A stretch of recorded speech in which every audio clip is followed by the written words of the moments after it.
Hi guys, this is Scribbly again with another guess what fountain pen review. And today we are having something quite interesting. Well, because actually, I mean, it's Christmas soon at the time of shooting this review, and maybe this might even be suitable as a Christmas present because it's a Pelikan fountain pen. It's a M205 and it comes in sort of the Aquamarine. I got it in medium here, and that one here is sort of a present package because it comes with a matching Edelstein ink Aquamarine, which is the ink of the year 2016. Was released in March already, and a couple of weeks or months ago Pelikan released a matching demonstrator pen, and maybe that makes a nice Christmas present even because, like as said, it comes in such a box here. I think the pen normally costs around €100 or €110, as all the M200s, the classic black and so on. And then the Edelstein ink, normally the ink flacon with 50 milliliters cost around 10 to 15 euro, 12 euros, somewhere there. And I think you get the total package somewhere around 120 or 140 euro, something like that. Actually comes out of that sleeve here. Quite nice packaging. Aquamarine is like a teal, is it? Maybe it's a teal ink. It's like green blue, but definitely more green than blue. Comes in this nice packaging here. Classic M205 and a frosted aquamarine demonstrator finish. And the 50 milliliter ink makes for a nice presentation, this package here. And then yeah, you open that up. Everything inside here is also aquamarine, and then the pen was in here like that, and the ink flacon was in like that. So that's a quite nice presentation, quite nice thing, I guess. Maybe as we have the ink right here, I also have the pen itself. Before we have a look at the pen itself, I have the pen itself, of course, inked with aquamarine. As you can see the ink sloshing around in there. I've already used it for quite a while, couple of weeks now. Let me do a quick, let me see if I can show you the ink, if you can see it like that. But I also have a Q-tip here. Yeah, you see that it's like green blue, but definitely more green than blue. Gotta be a bit careful with this open ink bottle here. Let's see if the camera picks the color. It does pick the color in a way, but I brought a Q-tip with me here, and I'm going to do a quick ink swab for you. I hope I don't produce a massive mess here. Zoom in a little bit. Before I review the pen, I'll show you the ink. Maybe you're also interested in what the ink looks like. Put the bottle aside, and here we swab. Look at this. It's a nice teal. As said, more green than blue. But it's it's really a lovely color, I find. I like it. All right, let's put that Q-tip aside, close the ink bottle again. Like that, and zoom the camera back out so that we can actually start with the pen review itself and have a look at the pen. Very nice, classy Pelikan design. I mean, the Pelikan pens design-wise, most of them look very similar. That's the M205 that has the similar shape than the M200, 400, 800, 600, 1000. They're all just different sizes. That here is a slightly smaller pen. I'm going to do a size comparison in a bit.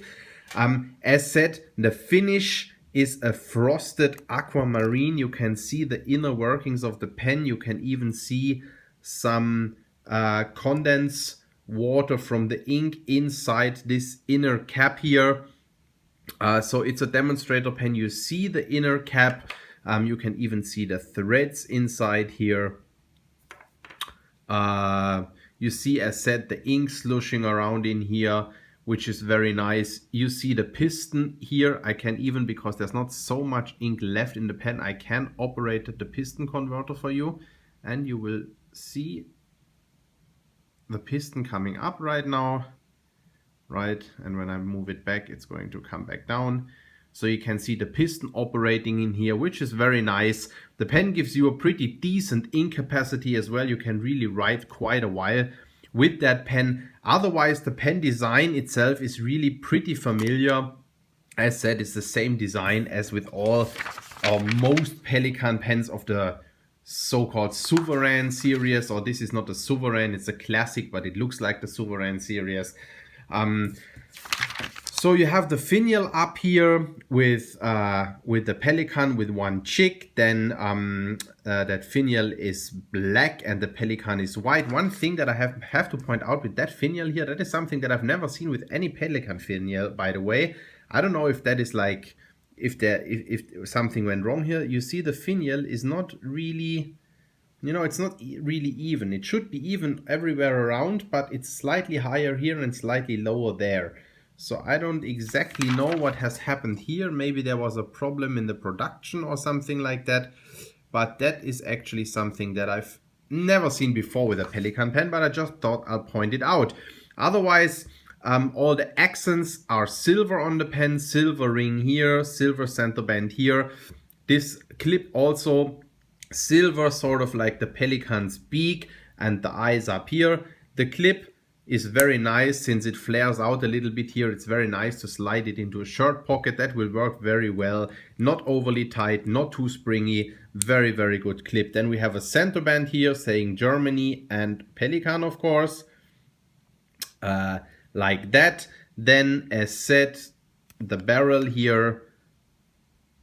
See the ink, see the piston. And this back here is the piston operating knob or the piston turning knob, and another silver accent band.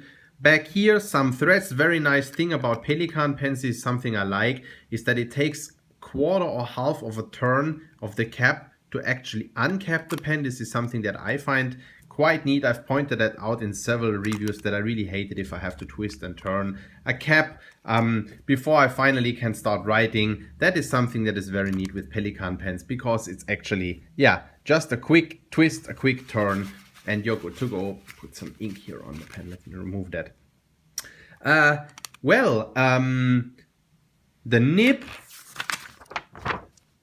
The nibs are exchangeable. You can just screw that out if you would want another nib. I got a medium nib here. That medium nib is also silver. This is a steel nib. It's not a gold nib. Says Pelikan, has the Pelikan logo on it. M for medium. The quite nice large Pelikan feeds. This is a very, very smooth nib. I really like the Pelikan nibs. They actually provide a very, very pleasant writing experience, and we'll do a writing sample in a bit. The section is slightly short, but it does work for me when holding the pen. Also, the length is pretty much all right. Something that I've pointed out with that size of the pen before is like the girth of the section. It's actually quite thin. So for me, it's on the thinner side of what is still comfortable for me to hold. It is still comfortable for me to hold, but it should not be any thinner. You can, since those threads here, they're not sharp, they're okay to grab on. I wouldn't probably want to grab on them for an hour or so, but if you don't have an overly lengthy writing session, it doesn't actually matter so much where you want to hold the pen. If it's too slim or too thin for you, down here you can either grab the pen a little bit lower here where it flares out to prevent your fingers from slipping onto or sliding onto the nib. You could grab it down here, or you could grab it a little bit up here where the barrel gets thicker. Otherwise, it's more or less a cylindric shaped pen. If the pen is too short for you unposted, you can post the pen, and it posts very, very securely. It doesn't get back heavy or top heavy whatsoever because it's a plastic cap. So it's also actually very comfortable for me to use like that. There's no problem, but I can also use it like that. Often for longer writing sessions, I actually prefer it posted because it adds a little extra weight, make the pen a bit more comfortable. But as said, it's really also okay to be used like that. So before we hop into a writing sample with that pen, let me do a quick size comparison for you, and I'll compare it because it is, as said, a smaller pen. I'll compare that for you to a Kaweco Sport, and then I will also compare it to a Lamy Safari, which is my standard reference pen, and you'll find the pen laying somewhere in the middle here. Let's uncap all three pens: Kaweco Sport, the M205 Aquamarine, and the Lamy Safari, and you will actually find that the pen is not so much, the M205 is not so much shorter than a Lamy Safari. It is, but because the cap sits fairly deep on the barrel, it's not that much shorter. And once we post the pens, I often don't really post the Safaris because they get quite long, and they're already quite long pens, but let's do that just for the purpose of having all three at the same setup. And the Kaweco Sport normally needs to be posted. I always post the Kaweco Sports. So you see that also the pen falls somewhere in the middle. I think it's actually pretty much the length of a Safari, even a little bit longer when it's unposted. So it's a medium-sized pen. It's not like, if it's too small for you, you definitely need to get the M600 or M800, but those are fairly more expensive. But if you're all right or okay with a medium-sized pen, then the M205 is a very nice alternative, and I think in this present package with the ink together is very nice, but it's also available without the ink and all that, of course.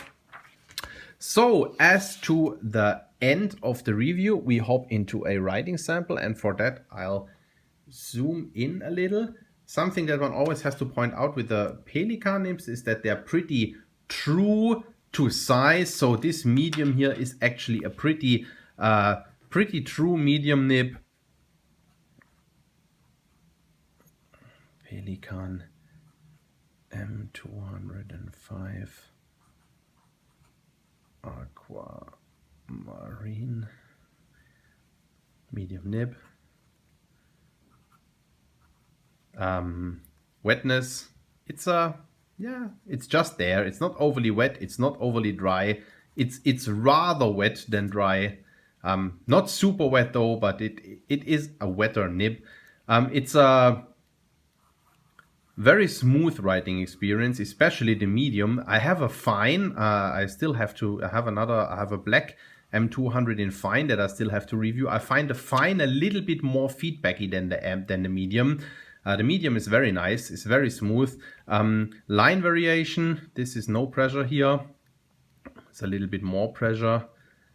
This is a lot of pressure. You can definitely get some. I wouldn't, as with most steel nibs, I wouldn't write like that with a pen all the time. But if you're looking for some line variation, if you want to give your handwriting, maybe for a heading or something like that, a little bit of character, you can definitely get some line variation out of that pen. As said, very nice writing experience. I do really like that. So, where's the cap? The cap is here. I hope that this review again was useful for you, and I see you at the next review. Bye bye.